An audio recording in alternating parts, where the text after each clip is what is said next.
Jonah stayed the last night at Briar Lake after the campers left. The cabins were dark, the mess hall quiet, and the lake sat flat like glass.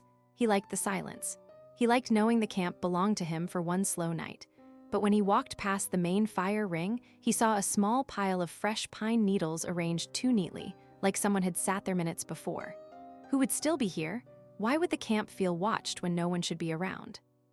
Later, Jonah checked the boathouse and found one canoe turned on its side and a paddle leaning where it should not be. The radio in his pack hissed for a second like a person clearing their throat, then went silent. The animals had gone quiet too, even the frogs stopped. Time felt slow and wrong. Why would a paddle be fresh with mud if no one had left? Whose breath fogged the inside of the boathouse window?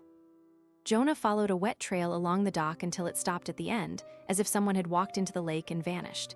He called a name he had never used, and the answer came back as a string of knocks from a cabin across the water.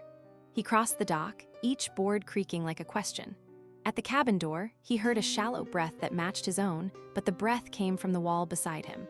When he turned, there was only the dark and the smell of cold water. What could make a place echo like a throat? Could the camp itself be answering?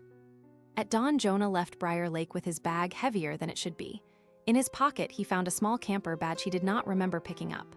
When he checked the cabins from the road, every door was shut and no one was there. He told himself the night had been a string of tired mistakes. But that night, when he tried to sleep in his own room, he thought he heard the soft scrape of something setting itself down in the next room. He turned on the light. Nothing moved. So why could he still see the shape of the lake in his mind, the way someone remembers a face? What did he leave behind, and what might have followed?